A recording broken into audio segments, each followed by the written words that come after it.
They told me not to open the casket. The doctor said, "Remember her, as she was." I listened. I signed the papers for a closed coffin and walked away broken. That was my biggest mistake. 5 years later, I drove past my old abandoned farmhouse to say a final goodbye to my past. But the house wasn't abandoned. The garden was full of fresh roses. And standing there on the porch, wearing my favorite dress, was the woman whose funeral I had paid for. She wasn't a ghost. She was the cruelest reality check of my life. If you are listening from anywhere in the world, please leave a comment and subscribe, because there are truths that need to be shared, even if they might shake your faith. And there are stories that, no matter how painful, simply must be told. My name is Harold. I am 69 years old.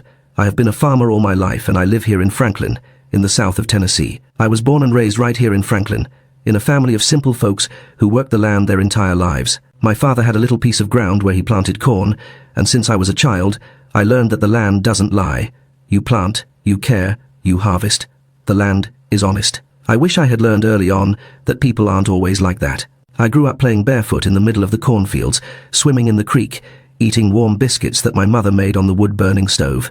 A simple life, but it was a real life. We didn't have much, but we had enough, and mainly we had honor. My father always said, "Harold, my son, a man's word is worth more than any signed contract." I kept that in my heart my whole life. I just didn't know that there were people who didn't keep anything in their heart, only lies. But until a few months ago, I didn't know any of that. I lived in ignorance for 5 years. Before I tell you about the Sunday that changed everything, I need to tell you about the life I thought I had, so you understand the size of the betrayal. When I was a boy, around 10 or 12 years old, life in Franklin was very different from what it is today. We woke up with the rooster crowing, had breakfast with grits and milk taken right then, and went to the fields to help my father. There wasn't all this modernity. There wasn't a television in every house. There were no cell phones. We talked for real, looking into each other's eyes, and I believed that everyone was honest like my family was. My father, Mr. Walter, was a man of his word. If he promised something, he delivered. If he owed someone, he paid down to the last penny. And he taught me that friendship was sacred, that you defend a friend like you defend a blood brother. I learned that lesson well. I learned it so well that it almost cost me everything. Our little life was simple, but it was good. My mother, Mrs. Betty, made black-eyed peas that were a blessing, fried chicken with okra that left anyone drooling. Sunday had a fancy lunch, and afterwards we sat on the porch to drink some freshly brewed coffee, while the men talked about the harvest, about the weather, about life. It was on those Sundays that I learned to dream of having my own land, my own family, my own story. I met Patricia at a county fair right here in Franklin. She was from a family that was a little better off than mine. Her father had a bigger farm, more structured. But when she looked at me that night, with that little smile in the corner of her mouth, I swore I had seen an angel. She was beautiful, had shiny black hair, eyes that seemed to see inside our soul, or at least that's what I thought at the time. We dated for about 3 years before getting married. I worked like a condemned man on my father's land, saving every dime I could, dreaming of the day I could ask her to marry me. Her father didn't like me much in the beginning. He thought I didn't have a future, that I was just another farm boy without great prospects. But I proved to him that when we have willpower, we conquer what we want. When I finally asked Patricia to marry me, I did it the right way, the way it was done in the old days. I went in nice clothes to her father's house, hat in hand, and asked for his blessing. He looked me in the eyes for a time that seemed like an eternity, and finally said, "You are a hard worker, Harold. Take good care of my daughter, and you have my blessing." I left there on cloud 9, feeling like I had conquered the world. We got married in a simple ceremony at the First Baptist Church of Franklin. She looked beautiful in white, and I was shaking like a leaf, nervous, happy, dreaming of the life we were going to build together. I remember the pastor spoke about faithfulness, about companionship, about how marriage was for life in joy and in sorrow. We repeated the vows looking at each other, and I was speaking every word from the heart. I thought she was too. Soon after the wedding, with the help of my father-in-law and the money I saved working, I bought a piece of land not too far from town. It was only a few acres at first, but for me, it was paradise. It was my piece of ground. It was where I was going to raise my family. It was where I was going to build my future. Patricia seemed happy too. We planted the first crops together, built the main house little by little, brick by brick, dream by dream. It was at this time that Roger entered my life. We had known each other since we were kids. He was also from Franklin, but had gone away to study in Nashville and came back with a degree, full of ideas about business and commerce. He sought me out one day, said he admired my work, that he saw a future in my farm, that he wanted to be my partner on the commercial side. I, who only understood planting and harvesting, saw in him an opportunity to grow. And more than that, I saw in him a true friend. Roger was funny, a storyteller of the kind that livens up any conversation circle. He and his wife at the time would come to have dinner at home. We would have a barbecue, drink a beer, laugh until late at night. Patricia liked their company. She said it was good to have friends to share life with. I agreed. I opened the doors of my house, of my life, of my business to him. I gave him the key to everything I had. The farm grew over the years. The harvest yielded well. We managed to buy cattle, expand the lands. There came a moment when we had 500 acres, a property that was worth millions, a comfortable life that I never dreamed of having when I was a barefoot kid playing in the yard. Patricia took care of the house, which was getting more and more beautiful, more structured. Our daughter Savannah was born and filled that house with joy, with laughter, with children, with life. I thought I had everything. I thought I was the luckiest man in the world. I had a beautiful wife, a healthy daughter, a prosperous farm, a partner who was like a brother. I trusted all of them with my eyes closed. And you know what my biggest mistake was? Trusting too much. Trusting without questioning. Trusting, thinking that everyone had the same heart as me. But that Sunday, when I drove the 40 minutes of road to the farm, with my heart tight with longing and pain, I still didn't know that my life had been a lie. I still didn't know that that house where I built my dreams had become the scene of my humiliation. When I turned the final curve of the dirt road and spotted the main house up there, my heart almost stopped, because something was very, very wrong. The first years of marriage with Patricia were the best of my life, or at least that's what I thought. We woke up early, had breakfast together on the porch, planned the day, dreamed of the future. She was affectionate, attentive, took care of me and the house with dedication. When Savannah was born, that girl became the center of our world. Patricia was a dedicated mother, always present, always careful. Looking back now, I wonder if any of that was true or if it was all theater. The farm grew every year. The crops we planted in the beginning started to give a return. We managed to invest in more land, buy better equipment. Roger took care of the sales part, and I took care of production. It worked well like that. He had the gift of gab, knew important people, got good prices. I trusted him completely. I signed papers without even reading them properly, because I thought a brother doesn't cheat another. How innocent I was. Roger always came over to the house. In the beginning, he came with his wife, Gloria, but after they separated, he started showing up alone. He said he felt lonely, that he liked our company, our family. We opened the doors for him, prepared a fancy lunch. He stayed until late, talking, drinking a beer, laughing about life. Patricia was always solicitous with him, prepared the dishes he liked most, made a point of making him feel at home. Today I understand why. There was a time when I needed to travel a lot, to resolve business, to close contracts, to visit buyers in other cities. They were trips of 2-3 days. Roger stayed taking care of the farm, taking care of everything. Patricia stayed at home, taking care of Savannah, taking care of things, or that's what I thought. When I came back, I found everything in order. She always received me with a smile, with a hug, asking how the trip had been. It never crossed my mind that anything was wrong. Life followed its natural course. Savannah grew up, turned into a smart girl, full of life. The farm prospered more and more. We built a net worth that I never imagined having when I was a poor kid. But you know what I realized over time? Money doesn't buy character, doesn't buy honesty, doesn't buy loyalty. I had everything in terms of material goods, but I was being robbed of what really mattered. My dignity, my trust, my heart. Patricia always liked nice things. When we started having money, she wanted to renovate the house, buy new furniture, decorate everything her way. I let her. I thought it was fair for her to enjoy the fruit of our labor. She made a point of having everything impeccable, always dressed up, always beautiful. She took care of her appearance, her hair, her nails. I thought it was for me. What an idiot I was. She dressed up for him.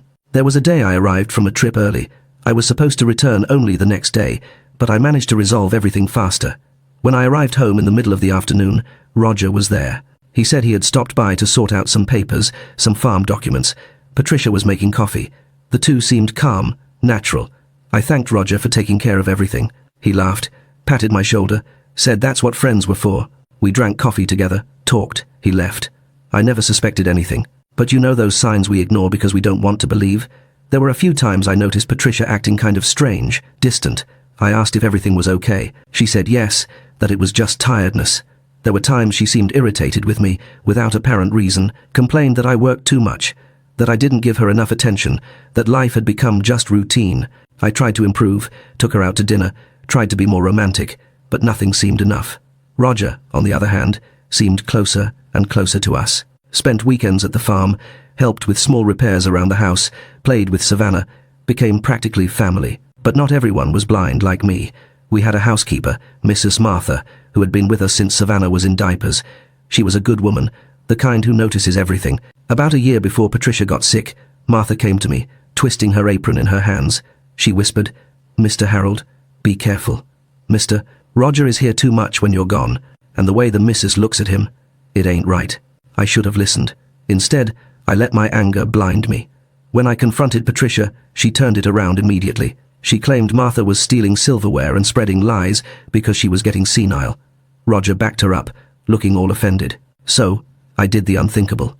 I fired the woman who had raised my daughter, handed her a severance check, and sent her away while she cried innocent tears. I cleared the path for them without even knowing it. It is heartbreaking to watch, isn't it? Harold, in his blind loyalty, just removed the only person who was actually trying to protect him. It's a mistake many of us might make when we trust the wrong people too much. By firing Martha, he inadvertently cut his last lifeline, leaving himself completely isolated with the two people plotting his ruin. You might think this was the worst of it, but sadly, this isolation was just the beginning. The plan Patricia and Roger are about to execute is darker than you can imagine. Are you ready to see just how far they were willing to go? I considered him my brother at heart, that type of friendship that is priceless. I shared my plans, my dreams, my worries with him, told him everything, and he pretended to listen to me, pretended to care while planning to destroy me behind my back. The farm grew to be worth about $3 million, considering the land, the equipment, the cattle, everything. It was a legacy built with sweat, with honest work, with dedication. I felt proud of what I built, proud of being able to provide a good life for my family. But all that pride was based on a lie. Because while I worked like a condemned man to increase our assets, Roger was embezzling money, and Patricia was planning how to fake her own death to be with him. There was a night we threw a party at the farm. It was our wedding anniversary, almost 40 years together. We invited friends, relatives, had a big barbecue. There was music, dancing, joy. Patricia was beautiful that night, all dressed up, smiling. I hugged her in front of everyone and said she was the love of my life, that I thanked God every day for having her by my side. People applauded. Roger was there too, applauding, smiling. Today I wonder if they were laughing inside at my face. Savannah grew up and went to college in Nashville. She stayed there during the week and came back some weekends. The house got quieter without her. Patricia and I spent more time alone, but it seemed we had less and less to talk about. She was always on her cell phone, always busy with something. I worked, took care of the farm, and thought it was just a phase, that every marriage goes through moments like this. I never imagined she was talking to him, planning with him, dreaming of a life without me.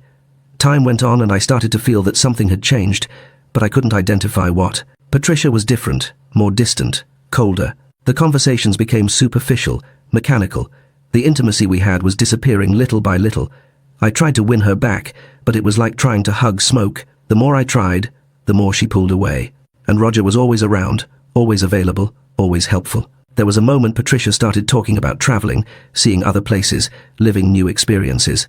Said that life was passing by, that we needed to enjoy it more.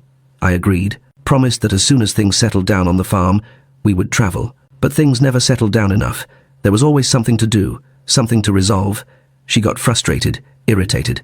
Now I know she wanted to travel with him, not with me, wanted to live these new experiences away from me. Roger also changed over time, got looser with the farm's money. There was always an excuse for some big expense, some necessary investment. I trusted, signed, everything. I thought he was taking good care of our business. I had no idea he was siphoning off millions, preparing his escape with my wife. The guy ate at my table, slept on my sofa, and stole my life. But nothing prepared me for what was coming. Nothing prepared me for the farce they set up. Because it wasn't enough to betray me. It wasn't enough to steal my money. They needed to make me a complete clown.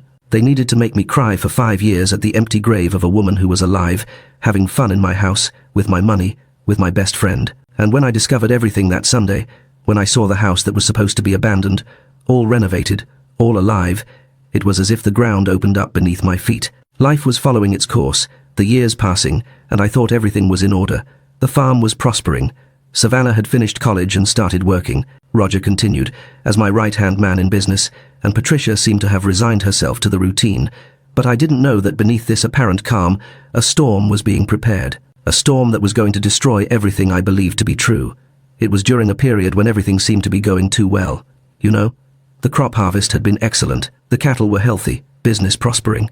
I remember sitting on the porch drinking my freshly brewed coffee, looking at the blue sky, and thinking that God had been too good to me. That thought haunts me to this day, because it was exactly in that moment of gratitude that the lie began to take shape. Patricia started complaining of tiredness. At first, I thought it was normal. After all, we were all getting older. The body isn't the same as when we are young. She said she woke up without energy, that any task seemed too heavy. She stayed in bed longer, complaining of body aches that had no explanation. I got worried, suggested she go to the doctor, but she said it would pass, that it was just a phase. But it didn't pass. The complaints increased. She started losing her appetite, losing weight, her face becoming pale. I insisted she see a doctor, and she finally agreed. I took her to Dr. Benjamin, right here in Franklin, a trusted doctor who had attended the family for years. He did some exams, asked for some blood work, and said that apparently everything was normal. But Patricia kept getting worse. That's when the hell began, my friend. The pilgrimage from doctor to doctor, from test to test, looking for an answer that never came. I took her to specialists in Nashville, in New York, in extremely expensive private clinics. I spent a fortune on consultations, on sophisticated exams, on experimental treatments. Each doctor gave a different opinion, but none could identify exactly what she had. Patricia became weaker and weaker, more debilitated. There were days she could barely get out of bed. I dropped everything to take care of her. I left Roger running the farm almost alone, while I dedicated myself to finding a cure for my wife. She cried, said she was afraid of dying, that she didn't want to leave me, and I hugged her. I promised that we would find a solution, that she would get better, held her hand, and prayed every day for God not to take her from me. What a cruel joke. Savannah became desperate with her mother's situation. She came every weekend to the farm, helped take care of her, brought flowers, kept her company. I saw my daughter suffer seeing her mother waste away, and my heart broke. We united in that suffering, trying to be strong for each other, trying to have hope, and Patricia there in the middle putting on a show, pretending she was dying while planning how to abandon us. Roger also appeared always supportive, helpful, brought special fruits that were said to be good for health, offered help, asked if we needed anything, stayed talking to Patricia while I resolved things on the farm or went to get medicine in town. I thought that was beautiful. I thought it was a sign of true friendship. It didn't cross my mind that they were taking advantage of my trust, to be together, to plan the scam, to laugh at my face. One day, after another battery of tests that yielded nothing, Patricia called me to talk. She was lying in bed, pale, with sunken eyes. She held my hand with that cold hand and said, "Harold, I think I'm going to die. The doctors aren't finding anything because there is nothing left to do." I felt the world collapse. I hugged her, cried, said I wouldn't let that happen, that I would find the best doctor in the United States, if needed. She cried too, said she loved me, that she always loved me. Liar. It was then she suggested going to New York, to a private hospital that had renowned specialists, that had state-of-the-art equipment. Said she had researched, that there they did treatments not available in Tennessee. I agreed immediately. The price didn't matter. The sacrifice didn't matter. I was going to do whatever was necessary to save my wife. I didn't know I was signing my own sentence as a clown. We arranged everything, reserved a room at the hospital, hired the best doctors, paid a fortune in advance. Savannah offered to go along, but Patricia said no, that the girl had her job, that I was enough to accompany her. I thought it was strange at the time, but thought she didn't want to worry her daughter even more. Today I know she didn't want witnesses to what was going to happen. I took Patricia to New York. We stayed in a hotel near the hospital. She was admitted. A series of procedure exams began. I went there every day, stayed hours sitting beside her bed, holding her hand, talking, trying to cheer her up. The doctors came, asked questions, noted everything down, but always with that face of someone who wasn't sure of anything. I asked, begged for answers, and they said they were investigating, that it was a complex case. After a few weeks, the doctors called me for a meeting, said that Patricia's case was very serious, that they would need more intensive treatments, more hospitalization time, spoke in numbers that scared me. But I said it didn't matter, to do whatever was necessary. I signed authorizations, transferred money, sold some heads of cattle to cover the costs, everything for the woman I loved. There was a moment when the doctors suggested I go back home to take care of business, that the treatment would be long and that there was no need for me to stay there all the time. Said they would call me if there was any change in her condition. I didn't want to go, but Patricia insisted. Said I couldn't abandon the farm, that Roger couldn't take care of everything alone, that I needed to go. She cried, begged me. I gave in, returned to Franklin with a tight heart. Roger was there waiting for me, with farm reports, with issues to resolve. He was helpful, said he was taking care of everything, that I didn't need to worry about anything besides Patricia's recovery. I hugged him, thanked him for being such a present, loyal friend. He smiled, slapped my back, said that's what brothers did. The bastard was robbing me and I was thanking him. Every weekend I went up to New York, hit the road Friday night, drove the hours, or flew, that separated Franklin from there. Arrived Saturday morning at the hospital, stayed the whole weekend with Patricia, returned Sunday night. It was tiring, but I did it with love. She seemed always the same, neither better nor worse. The doctors said the treatment was slow, that we needed patience. Once, when I arrived at the hospital on a Saturday morning, Patricia wasn't in the room. A nurse said she had gone out to do some tests, that she would be back soon. I thought it was strange doing tests on a Saturday, but thought maybe it was urgent. I waited. She came back about 2 hours later, looking even more energetic, more flushed. Said the exams had been tiring, but necessary. I believed it. Believed everything. The treatment stretched on for months. I was exhausted, financially tight, emotionally destroyed. Saw my wife there hospitalized, suffering, and couldn't do anything more than be present, pray, wait for a miracle. Savannah came when she could, but her job didn't allow frequent visits. It was me, alone, carrying that burden, that pain, that anguish.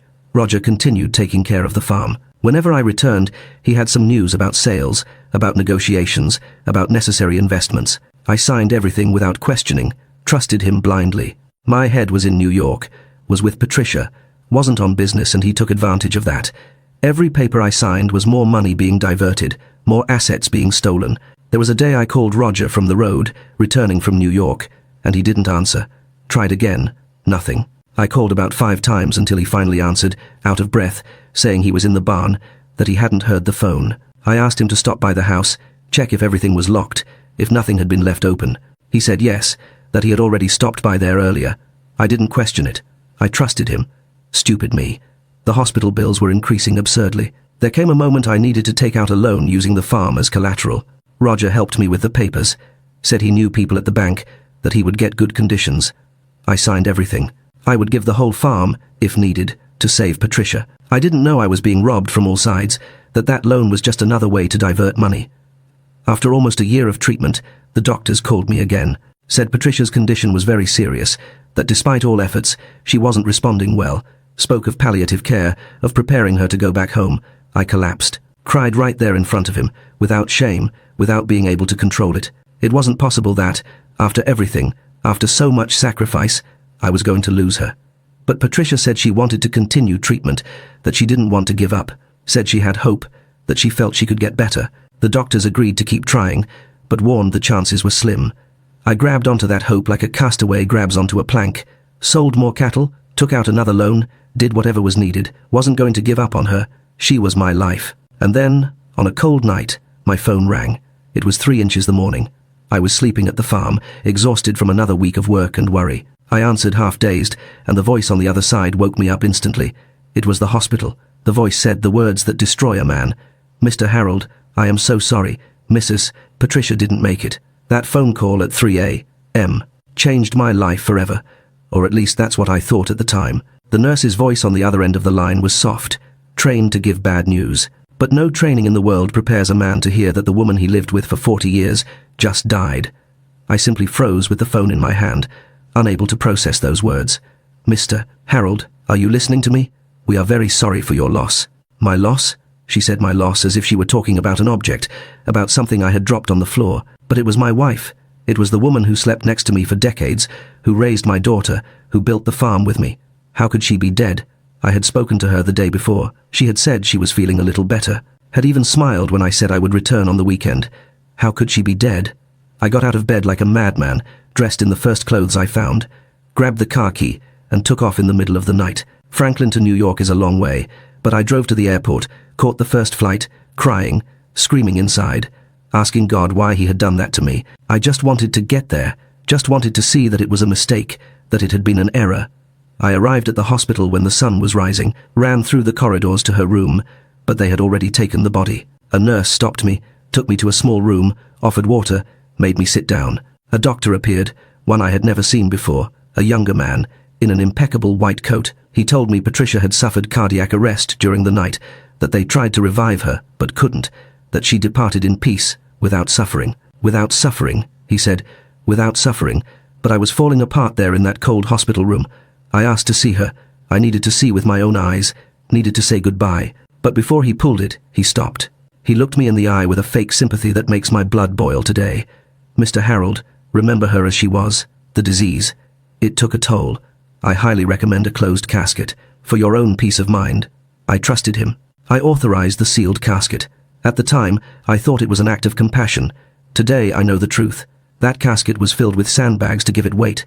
There was no body, just a heavy box of lies. That is a level of cruelty that is almost hard to comprehend, denying a husband one last look at his wife to seal a deception. It plays on his grief and vulnerability in the most calculated way possible. But as we listen, we have to wonder, how did they manage to pull off such a massive medical fraud without anyone noticing?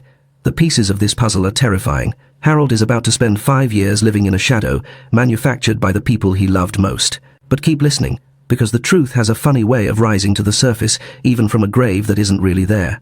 I know exactly what you're thinking right now. Harold, how on earth could a big hospital in New York let a mess like this happen? I've asked myself that same question 1,000 times. But you have to understand, Roger and Patricia spent a whole year planning this, picking just the right private clinic that cared more about cash than care, and finding a crooked doctor who sold his soul for a paycheck. And me? I was just a country boy, blinded by grief, putting all my faith in a man in a white coat. When your heart is breaking, you don't see the cracks in the story right in front of your face. That was the hardest lesson of my life. Never hand over your blind trust to anyone, even if they look like a savior. It was all a staging, all lies, all theater to deceive me. And I, an idiot, believed every word. I called Savannah still from the hospital. It was one of the hardest calls I ever made in my life. Hearing my daughter collapse on the phone, scream in pain, cry like a child asking me why, asking me how, was agonizing. She caught the first flight from Nashville to New York. When she arrived, hours later, I met her in the hospital lobby and we hugged crying, two wrecks trying to support each other. Savannah also wanted to see her mother, but the doctors repeated the same story. Body very debilitated, better not to see, better to keep the good memories. My daughter accepted it more easily than I did, maybe because she was in shock, maybe because she trusted their judgment. We signed the necessary papers, authorized the preparation of the body, the transfer to Franklin. All very fast, very efficient. They wanted to get rid of us quickly, and we were too bewildered to question anything. Roger appeared in New York the same day, said as soon as he heard the news he dropped everything and came to give support, hugged me and Savannah, cried along with us, said Patricia was a wonderful person who would be missed. He seemed so sincere, so shaken, offered help with everything, funeral, documentation, whatever was necessary. I thanked him, squeezed his hand, said I didn't know what I would do without a friend like him. He held my hand, looked into my eyes and said, "Brother, I will be here for you always, lying son of a gun." The body was transported to Franklin the next day, sealed casket, all covered with flowers, arrived at dawn. We organized the wake at the farm itself, in the large living room that Patricia liked so much. Friends, relatives, neighbors came, everyone wanting to give condolences, everyone saying how special she was, how she would be missed. And me there beside that closed casket, imagining her inside, without being able to see her face one last time, without being able to give one last kiss on her forehead. Savannah stayed clinging to me the whole time. My girl, always so strong, was completely broken. She held her mother's photo, that beautiful photo Patricia had taken a few years before, smiling, happy, full of life. Savannah looked at the photo and cried without stopping. I wanted to be strong for her, but I was also destroyed. We leaned on each other, two castaways in the middle of the ocean. The funeral was the next day. Church packed, people I didn't even know well, showed up to say the last goodbye. The pastor spoke about eternal life, about the reunion in heaven, about love that transcends death. I heard those words and wanted to believe, wanted to have faith that I would meet Patricia again someday. But the pain was too great, the feeling of emptiness was too great. When they took the casket to the cemetery, I had to be supported by Roger and other friends. My legs wouldn't hold, my body wouldn't respond. At the cemetery, when they lowered the casket into the ground, I collapsed completely. I fell to my knees right there in front of everyone, crying like a child, begging her to come back, saying I couldn't live without her. People tried to lift me up, console me, but it was no use. I was burying my whole life in that hole, or at least, that's what I thought. In truth, I was burying an empty casket while my wife was alive somewhere, probably laughing at my face. The days after the funeral were the worst of my life. I returned to the farm, but the house was full of her, her perfume still impregnated in the clothes, her things scattered everywhere, her absence screaming in every room. I couldn't sleep in our bedroom. I wandered around the house during the wee hours like a ghost. going into the room to look at photos, grabbing her clothes to smell her scent. Savannah stayed with me the first few weeks, but then needed to go back to work. When she left, loneliness took over completely. I went days without leaving the house, without showering properly, without eating. Roger appeared, tried to cheer me up, brought food, insisted I needed to react, said Patricia wouldn't want to see me like this, that she would want me to move on. I looked at him, grateful for the friendship, not knowing he was part of the whole scheme. Money from the life insurance started coming in, $2 million. Patricia had taken out that insurance a few years before, said it was to guarantee my future in case something happened to her. At the time, I thought it was unnecessary, said we would live a long time still, but she insisted. Now I understood why. It was part of the plan. She knew she was going to fake her death, wanted to guarantee I would be fine financially.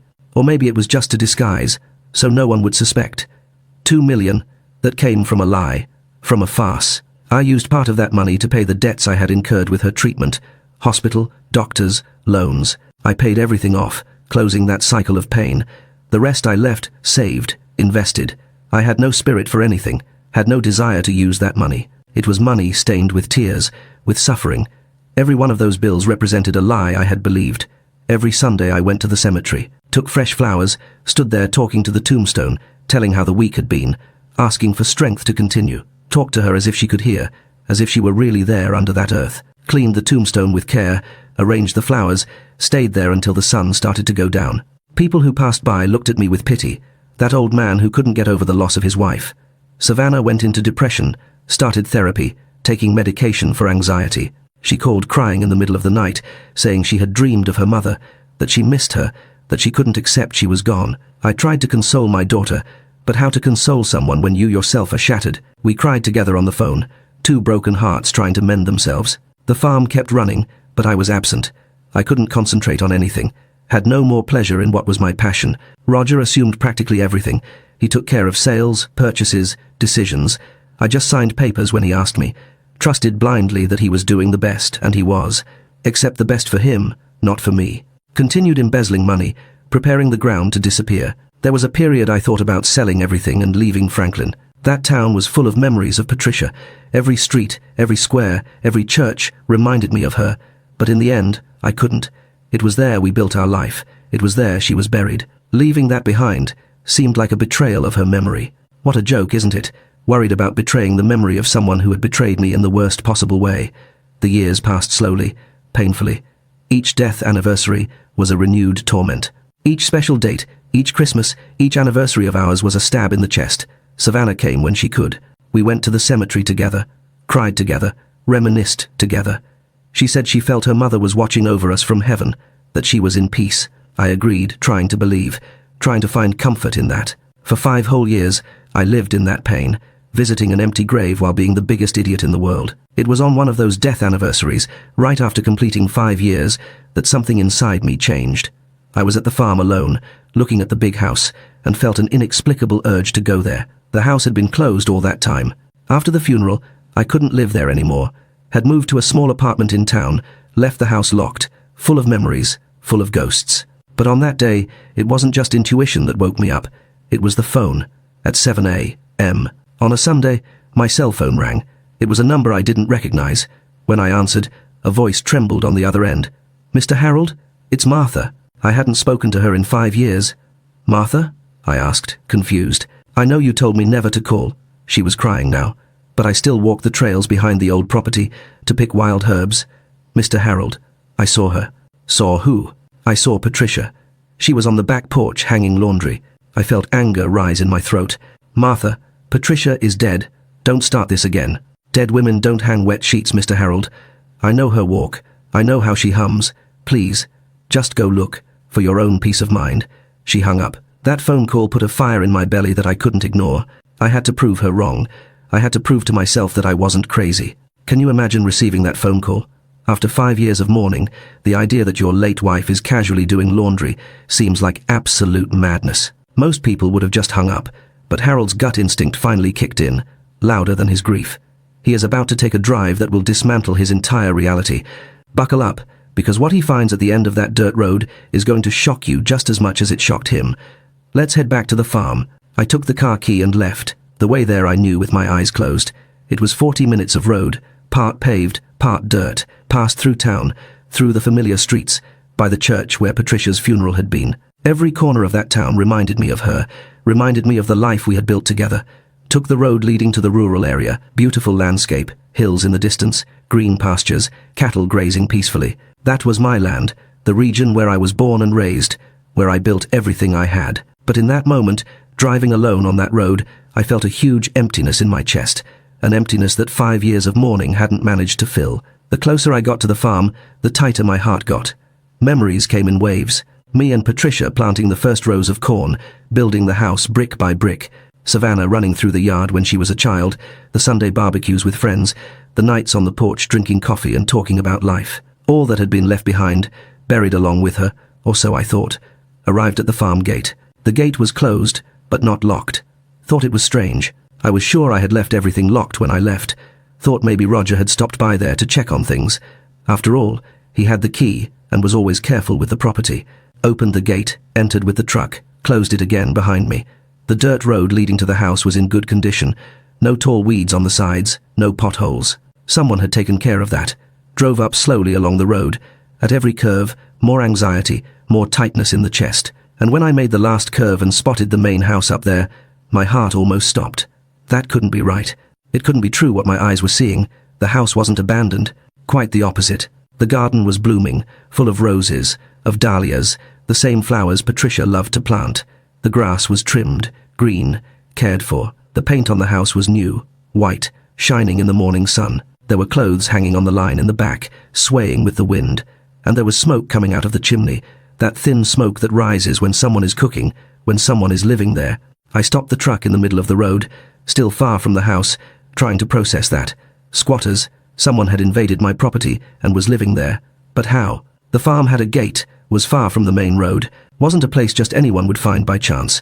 And who had taken care of the garden like that, planted exactly the flowers Patricia planted? Who had painted the house the same color it was before? Got out of the truck slowly, with wobbly legs. Started walking towards the house, hiding behind the trees, trying not to be seen. My heart was beating so hard I heard the noise in my ears. Cold sweat ran down my back. There was something very wrong there, something my brain couldn't comprehend yet. But my instinct was already screaming.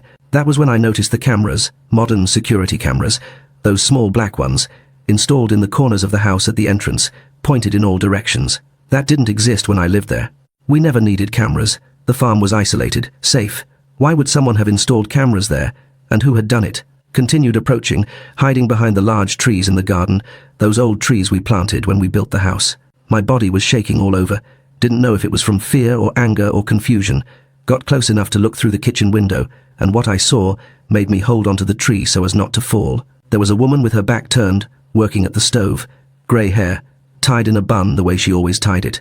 Was wearing a flowered dress of the kind she liked to wear at home. Was making coffee by the smell coming from the open window, that smell of freshly brewed coffee that filled the whole house. Was humming softly, a song I knew, a song she always sang. My God in heaven, it couldn't be. It was impossible. I was going crazy, was having hallucinations, was seeing ghosts. But ghosts don't brew coffee. Ghosts don't hum country songs. The woman turned, her profile lit by the morning sun. The curve of her nose, the way she tucked a stray hair behind her ear, it was Patricia. My wife, who I had buried 5 years ago, was standing in my kitchen, alive, flushed, and healthy. The world spun around me. I had to grab the rough bark of the oak tree to keep from collapsing, held onto the wall of the house, trying to breathe, trying to understand. She died. I saw the casket. I buried her. I cried at her tomb every Sunday for 5 years. How could she be there alive in front of me? Was it a ghost? Was it a vision? I was having a breakdown, had gone crazy for good. Patricia finished making the coffee, grabbed a laundry basket and went out the back door. I went after her, still hidden, still not believing what I was seeing. She went to the clothesline, started hanging the clothes, humming with calm, natural movements. She was healthy, flushed, very different from the sick and debilitated woman I had seen in the hospital. Was heavier, even prettier, more alive than ever. And then the back door opened again. A man came out, crossed the yard, came up behind Patricia and hugged her by the waist, kissed her neck. She laughed that laugh of hers I knew so well, turned to him, kissed him on the mouth, and I recognized the man. Roger, my partner, my best friend, my brother at heart, was there hugging my dead wife, kissing her, caressing her in my house, in my yard, under the trees I planted. It takes a truly twisted kind of evil to live in a grieving man's home while he visits an empty grave every Sunday. Seeing Patricia and Roger there, so comfortable in their stolen happiness, makes your blood boil, doesn't it? It's the ultimate betrayal. But don't let the anger consume you just yet. Harold is standing in the shadows, and for the first time in 8 years, he holds all the cards. Watch closely, because the confrontation we've been waiting for is about to happen, and silence is no longer an option. Folks, if my heart had just stopped beating right then and there, it might have been a mercy.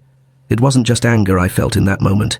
It was numbness. It felt like the world was shattering into dust around me. 40 years of life, the Sunday dinners, the laughter, the tears, it all replayed in my head like a corrupted film reel. I realized I hadn't just lost my wife and my best friend.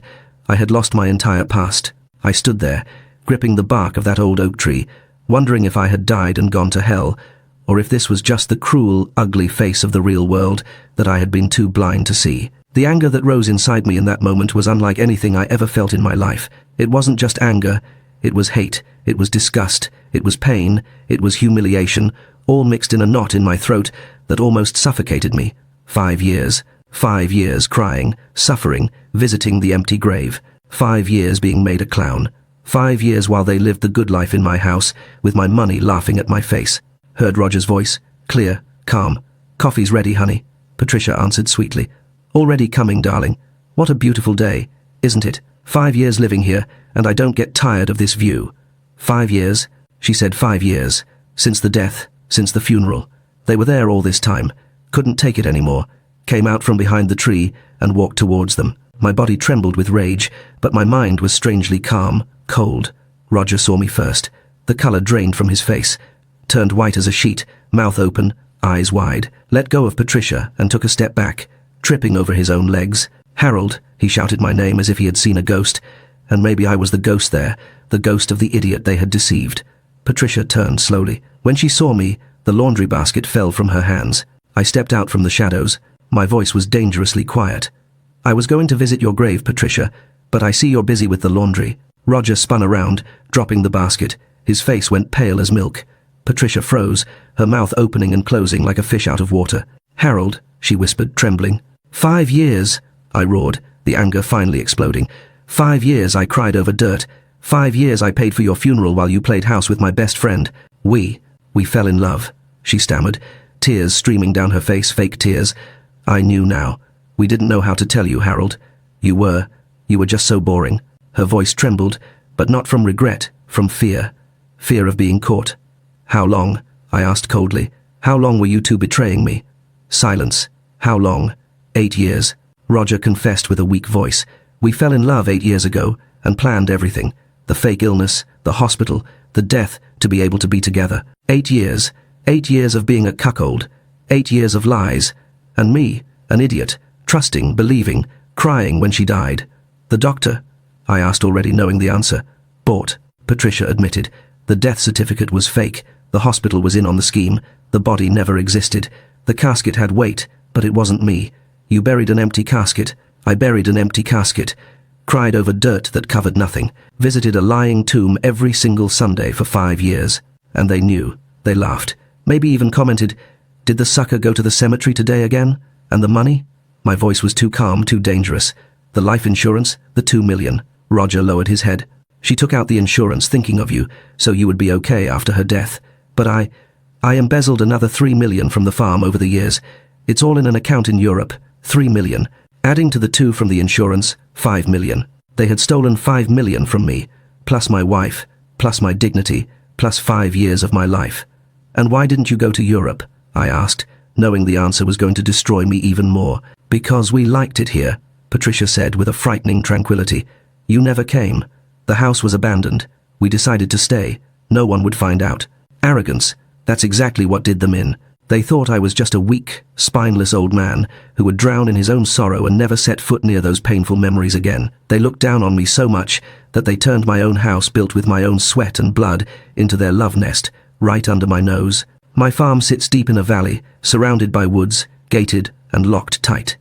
If you don't know the way, you don't find it. They bet everything on my cowardice. But they forgot one thing. Even a beaten dog will bite when it's finally backed into a corner. And, Savannah?" The voice came out broken now. Your daughter mourned your death, went into depression, took medication for years, went to therapy, and you here, alive, happy, with her father's best friend." Patricia didn't answer, just looked at the ground. "Answer me," I screamed. "You did this to your own daughter? She would get over it," Patricia said coldly. "Young people get over everything. I deserve to be happy. You were boring, Harold. 40 years of the same. Roger makes me feel alive. Boring. 40 years of marriage, 40 years working, building, loving, and I was boring. While the traitor of my partner eating at my table, sleeping on my sofa, robbing me behind my back, was exciting." "How many times?" I asked quietly. "How many times did he come here to my house, to my bed?" "Every time you traveled," Roger confessed with a frightening cynicism. "For 8 years. You never noticed." "Never noticed. The perfect cuckold, the complete idiot, working, traveling, trusting, while they screwed in my bed, ate at my table, spent my money, grabbed my cell phone. My hands were shaking so much I almost dropped it, but managed to open the camera, started filming them both." "What are you doing?" Patricia screamed. "Recording," I said calmly. "You are going to jail. Falsification of death certificate, insurance fraud, larceny, trespassing, asset embezzlement." "How many years is that again?" Roger's face turned even whiter. "Harold, let's talk. We can resolve this." "Resolve?" I laughed, but it was a laugh without joy. "You made me cry 5 years at an empty grave, made me a complete clown, stole millions from me and think there is a resolution?" I called the police. "Hello. I need help. My wife, who died 5 years ago, is alive on my farm with my ex-partner. The dispatcher must have thought I was crazy, but I gave the address, explained it was real, that I had proof." While waiting for the police to arrive, Patricia tried to explain herself again, cried, asked for forgiveness, said she had been weak, that love had been stronger. Roger stayed silent, knowing there was no excuse, there was no way out. I looked at the house where I built my dreams, where I raised my daughter, where I thought I had been happy, and saw it had all been a lie. Every smile of hers was fake, every hug was theater, every "I love you" was rehearsal for the next scene. The sirens started to sound in the distance, coming up the farm road. Patricia and Roger looked at each other, knowing it was the end. I stood there, watching justice finally arrive. 5 years too late, but it arrived. 3 cruisers came up the dirt road of the farm, the noise of the sirens echoing through the hills, breaking the silence of that Sunday that had started so peacefully. The officers got out of the cars with hands on their guns, looking at me, at Patricia, at Roger, trying to understand that crazy story I had told over the phone. The sheriff arrived right behind, serious man, with a grey mustache, who knew me by sight. He looked at Patricia and frowned. "Mrs. Patricia, but didn't you die?" His voice came out confused, incredulous. "Well," I said bitterly, "I also thought she had, but as you can see she is very alive, living in my house with this one here." I pointed to Roger, who was pale, sweating cold, had to explain everything right there in front of the house. The marriage, the fake illness, the hospital in New York, the death that never happened, the empty casket, the 5 years of mourning, the embezzled money. The officers listened to me with mouths open, that type of story that looks like a soap opera script, but was my real life. Patricia tried to argue, said they could talk, resolve everything in the family, that there was no need to call the police, but the sheriff had already understood the gravity. "Ma'am, you faked your own death. That is a serious crime, Mrs. Patricia, not to mention the insurance fraud and embezzlement." He didn't wait for explanations. He looked at Roger. "And you were in on the scheme." Roger tried to deny it, but I showed the video I had recorded. That was enough. The sheriff signaled the officers, and they immediately approached with handcuffs. Seeing Patricia being handcuffed on the porch of our house, of the house we built together, was surreal. She cried, said she didn't want to go to jail, that we could resolve it another way, but there was no other way. She had committed serious crimes. She had destroyed an entire family out of whim, out of selfishness, out of wanting to feel alive. As she said, Roger was handcuffed too. He looked at me, and for a second I saw something resembling regret in his eyes, but I wasn't moved. This man had been my brother, had eaten at my table, had held my hand at my wife's fake funeral, and was betraying her with me for 8 years. For 8 years he looked in my face and lied. For 8 years he stole my money, my wife, my dignity, took both to the police car. There is a profound satisfaction in seeing those handcuffs click shut. It proves that no matter how elaborate the lie, the truth always has a deadline. But while the legal battle is won, the emotional wreckage remains. Harold has his vindication, but he still has one agonizing task left to do. He has to break the news to the one person who might be hurt even more than him. The hardest conversation of his life is still to come. How do you tell a daughter her dead mother is actually a criminal? Patricia looked at the house one last time, That house she had decorated, had filled with flowers, where she had lived her fantasy for 5 years. I looked at her and felt nothing. The love had died in that moment. Respect, admiration, everything had evaporated. Only pity remained.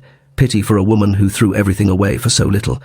At the station, the case became a scandal. Journalists appeared. The story spread through the city, the state, the whole country. Woman fakes own death to live with lover in husband's house. It was a headline everywhere. Reporters wanted to interview me, wanted to hear the full story. I refused most. Didn't want to turn my pain into a spectacle, but I needed to give my statement, tell everything in minute detail. The sheriff was gathering evidence, the fake death certificate, the accounts in Europe, the farm money embezzlements, managed to arrest the doctor who had falsified the documents. The hospital in New York was investigated. Several people involved in the scheme were identified. It was a gang. It wasn't just the two of them. And then came the hardest part, calling Savannah. My daughter was working in Nashville when I called. "Daughter, you need to sit down. I have something very serious to tell you." Her voice got worried instantly. "Dad, what happened? Are you okay?" "I am. But Savannah, your mother is alive."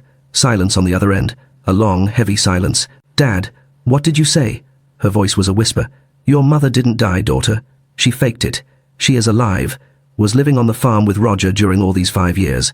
The scream Savannah gave on the other end of the line tore me apart. Are there any fathers or mothers listening to this? If you are, you know exactly what I mean when I say I would have rather died than be the one to break my little girl's heart all over again. I saw how hard Savannah fought to crawl out of the darkness after her mother's death. And now, here I was, holding the knife that was going to rip that wound wide open. Hearing her scream, I felt so useless. A father is supposed to protect his child from monsters. Instead, I was the fool who invited the monsters in for dinner, and now both of us were paying the price. "Dad, what? She is alive?" She started to cry. A convulsive cry of anger mixed with relief, mixed with pain. I did therapy for years. I took medication. I cried at her grave every year and she was alive. I had to tell her everything. The whole case, the betrayal, the scam, the stolen money. My daughter listened in silence now, just sobbing every now and then. When I finished, she said with a voice I had never heard in her before, a hard, cold voice, "I want to see her now." Savannah took the car and drove from Nashville to Franklin that same day. Arrived at the station, already at night. Patricia was in a cell waiting for the arraignment hearing. When they said her daughter had arrived, her face lit up. Thought Savannah was going to support her, was going to understand, was going to forgive her. But when Savannah entered and stood in front of the bars, what she said was, "You are a monster. I cried at your grave, brought flowers every year on your birthday, talked to you at the tombstone and you were alive, laughing at my face." Patricia tried to explain herself, extended her hand through the bars. "Daughter, forgive me. I was going to tell you one day, was going to take you to Europe with us. You would understand. Never call me daughter again." Savannah screamed, tears running down her face. "You died to me for real now. I don't have a mother anymore. My mother died 5 years ago. This woman here I don't know," and turned her back, walked out of that station without looking back. That was the final nail in the coffin of Patricia's old life. Losing her freedom is one thing, but being disowned by her own daughter is a life sentence of its own. It's a tragic moment, but necessary for Savannah's own healing. Now that the toxicity has been cut away, the question remains, can Harold and Savannah ever truly recover from a betrayal this deep? Stay with us for the final chapter of Harold's journey to see how he rebuilds a life from the ashes. Patricia stayed holding the bars, crying, calling for her daughter. But Savannah didn't come back, never came back. The trial took a year. Lawyers tried everything to reduce the sentences. Alleged passion, alleged mental illness, alleged 1,000 things. But the evidence was too solid. The jury had no mercy. Patricia was sentenced to 12 years in prison for document forgery, larceny, and fraud. Roger got 15 years because besides everything he had been the mentor of the scheme, responsible for embezzling the money. The money was recovered. The 3 million that Roger had embezzled came back to my account. The life insurance had to be returned the 2 million as well. Since the insured was alive, 5 million back. But no money pays for the humiliation, the pain, the 5 lost years. Returned to live on the farm. Wasn't going to leave that place in the hands of squatters. Wasn't going to abandon everything I built because of them. Did a complete renovation. Removed everything that reminded me of Patricia, all her decorations, all the furniture she had chosen. Painted the walls other colors, changed the floors, changed the layout of the rooms. That house became another. It had to be another. And I had one more debt to pay. I drove to the outskirts of town and found Mrs. Martha living in a small rundown apartment. When she opened the door, I took off my hat and fell to my knees right there in the hallway. I begged for her forgiveness, for firing her, for not believing her all those years ago. She didn't yell. She just pulled me up and hugged me like the mother figure she always was. I brought her back to the farm that same day. I gave her back her old job, with double the salary. But honestly, she's more than an employee. She's the grandmother my grandkids need, and the only honest woman, besides Sarah and Savannah, who ever stepped foot in that house. Savannah grew closer to me after everything. We had gone through the same pain, the same betrayal. We were deceived together, suffered together, cried together, and now we were going to rebuild ourselves together. She started coming to the farm more, started helping me with administration, assumed the place Roger had left, but with honesty, with transparency. The farm returned to prosper. The mourning now was real.